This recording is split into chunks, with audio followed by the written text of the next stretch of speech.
Friday, GM announced plans to bring corporate workers back to physical locations at least 3 days per week. After significant backlash from employees, though, today they walked back that plan.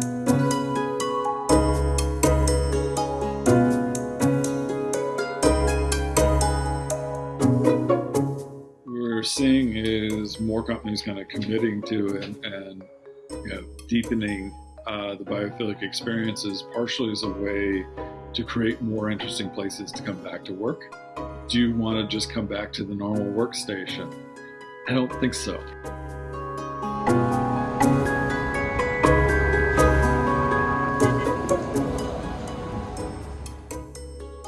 More employers are mandating that workers return to offices at least 3 days a week.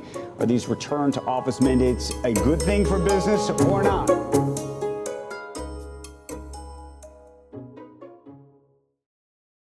Hi, I'm Bill Browning. I'm managing partner of Terrapin Bright Green.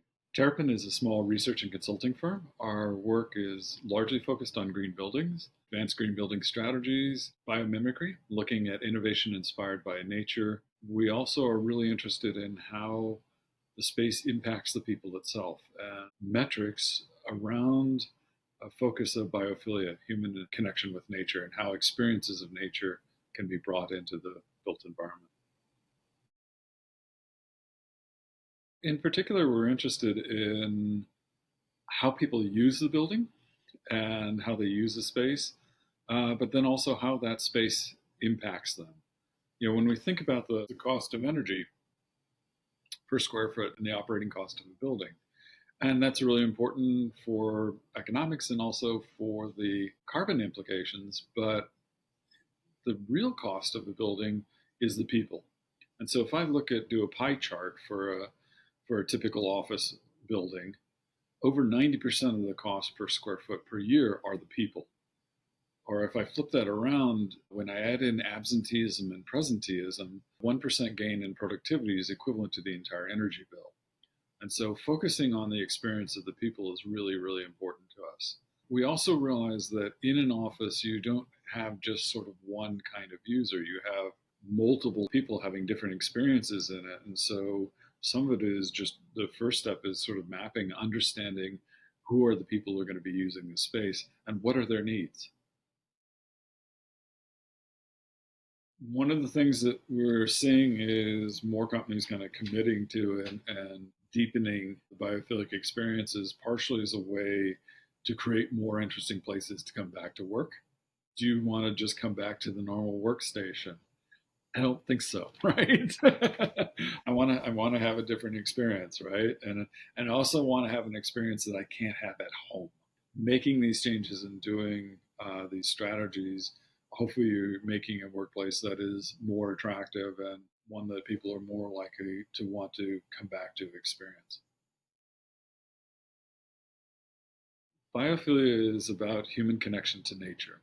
When you first mention it, people think, oh, great, I'm going to put a bunch of plants in the space. But there are lots of other experiences of nature that I can bring into the building. I can bring daylight in. I can bring natural breezes in. I can use natural materials. I can bring in patterns that have biomorphic forms in them, which we know lower stress, or use patterns that occur a lot in nature called statistical fractals, which are mathematically repeating patterns and that occur all over the place in nature, and when we see them in human-designed objects, it lowers our stress. We can also look at the spatial experiences themselves. If in a space where I have an unimpeded view in the distance, that's called prospect. And that's good for wayfinding, perceptions of safety, and we know that that's good for stress reduction. We also look for places that create a condition called refuge, where my back is protected and I may have some canopy overhead. That could be as simple as a big wingback chair, could be a niche along a wall, it can be a phone booth as long as that's set up in a way that the door is to my side, not to my back. One of our favorites would be high back booths like in a restaurant. And if I then am in that space and I have a view out across the rest of the space, now I have prospect and refuge together. We've identified that there are kind of 15 different experiences of nature that we can translate into the built environment as a pattern language. It's not a pattern language of objects, though. It's a pattern language of experiences. The first category we call nature in the space. And so these are direct experiences of nature that I can have in the built environment. The first one is making a visual connection to nature. Do I have a view to nature outside? Do I have a view to nature inside? It can even be a painting of nature or a video of nature, both of which we know will lower blood pressure and heart rate. Not as much as the real thing, but enough to make a significant difference. Non-visual connection to nature, sounds of nature, smells, tactile experience. We're also interested in variability of light. Both circadian light changes over the course of the day, but also shade and shadow and changes in light in the space. That keeps us much more engaged and alert. Having a variety of thermal conditions and airflow, water in a space is really, really powerful. The presence of water, and not just visually seeing water, but the sound of water in particular, is by far the most effective masking sound I can put in the space. Not from a pure acoustic standpoint. White noise is more effective as an acoustic masking technique, but in the brain, psychoacoustics, so the difference between acoustics and psychoacoustics, acoustics tells us what's coming to our ear, and psychoacoustics tells us what the brain's actually choosing to listen to. And so water sound is by far the most effective masking sound I could ever introduce into a space. Also, just being able to see the changes in nature and seeing natural processes, so connection to nature. Next category we call natural analogs. And so these are indirect experiences of nature, things like using patterns in biomorphic forms, using natural materials.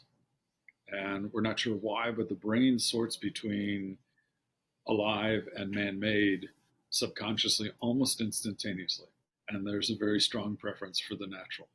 Then complexity and order. If a space is just too ordered, it's boring, and if it's too complex, it's overwhelming. There's a balance in between there, and this is where, in particular, where the use of fractals falls in and gets really interesting. Then the third category, what we call nature of the space, and these are the three-dimensional spatial experiences. And we have four patterns in that category. The first two we've talked about: prospect, the unimpeded view through space; refuge, where my back is protected. I may have some canopy overhead, but it's a place where I can withdraw temporarily and sort of refocus and rebalance. Mystery, or some of the researchers call it enticement. So that's that curving path, that curving hallway where I just want to see what's around the corner. That can also be done with sound, can be done with light, can be done with smell, right? You're walking down the street and you smell those cookies at the bakery. Then the next pattern is one you don't want to use too much, but a really fun one called risk peril.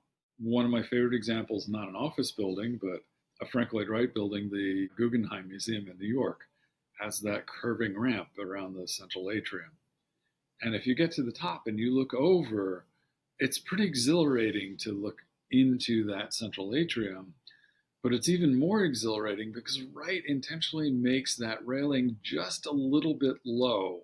That elicits that risk peril experience. You're not going to fall, but it is a little more exhilarating. And so that actually elicits a strong dopamine pleasure response in the brain. And then the final pattern is coming in under the dark narthex into a cathedral and then suddenly coming into the nave, and it explodes up around you, and you just stop and your eyes go wide and your mouth drops open and you're having an experience of awe. Each of those different spatial conditions triggers a response in a different portion of the brain. In the awe experience, the medial prefrontal cortex is overloaded, and so that's why you see the whole body just sort of pause. And an awe experience, like coming to the edge of the Grand Canyon, can be somewhat of a fear experience, but the body's physiological response is not a fear response. It's the whole body just sort of goes on pause. Heart rate slows down, blood pressure lowers, The muscles in your face go slack. The look is all of that happening while your brain processes it and reaccommodates. Each of the 15 different patterns elicits different responses. Some of them are good for stress reduction. Other of those 15 patterns help with cognitive performance. Some of them help with mood. And in the case of awe, it triggers several of those, but most importantly, it also triggers better pro-social behavior, which is unique to that pattern, and we find quite fascinating. My favorite use of awe in an office building is, again, Frank Lloyd Wright. The Johnson Wax Administration Building has this stunning central space where the majority of a lot of the workstations are. And it has these columns that have been called the lily pads, but they are really basically trees, like trees in a savanna, which is an ecosystem that we respond to very strongly in a positive way. But like a lot of Wright buildings, you don't come to that space directly. You enter under a low porte cochere. You go down a corridor with a water feature on your right. It's low and it's contained, and you go past some other spaces, but then you come to this brick shape that's actually an elevator core. You're seeing the back of it, and you go around that and you come out underneath the balcony and you come into that space. And so that's what Wright called compression and release. And when you come into that grand space, you stop, and the first time you experience that, you have that awe experience. And it's interesting, the awe experience is something that has been used in religious architecture worldwide. And there was an interesting experiment where they had people have an experience, then have an awe experience. And after both of the experiences, they sent around a donation basket. After people have the awe experience, they put more money in the basket.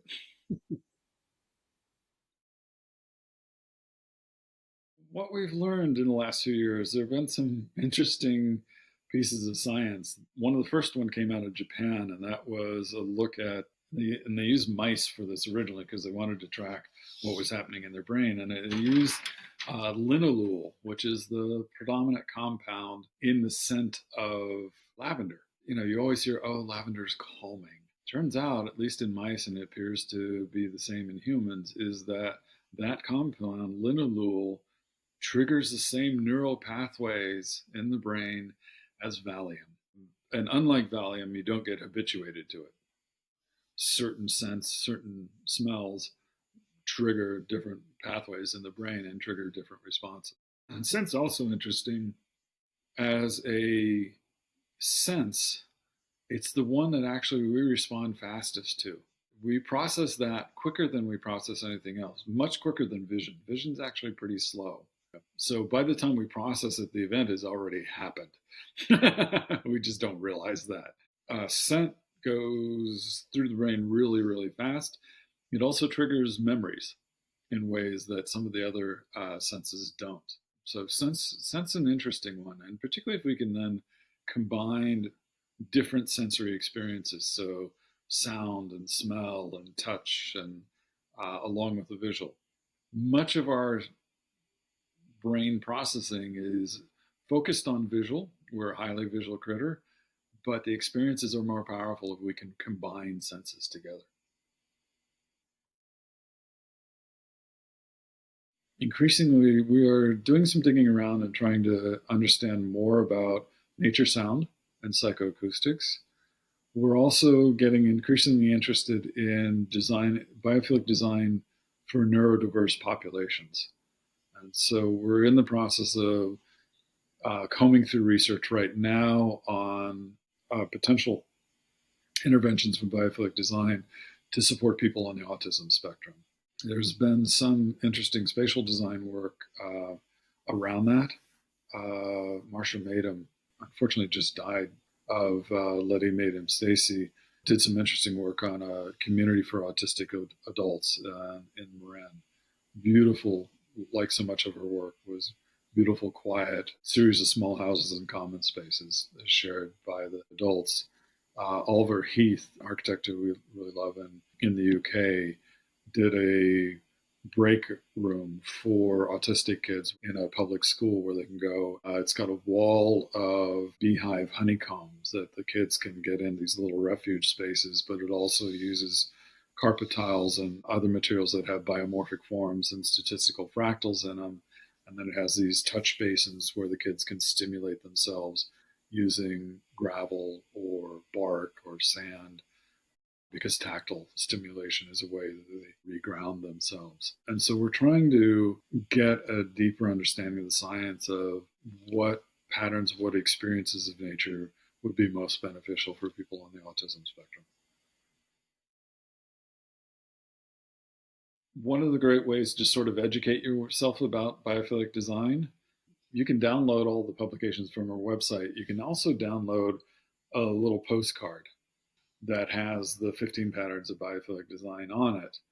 And one of the things we'll encourage people to do as they familiarize themselves with this process is to take a copy of that and go find a space that you really love and see if any of those patterns are occurring in that space. And almost inevitably, one of those patterns will be fairly strongly in that space.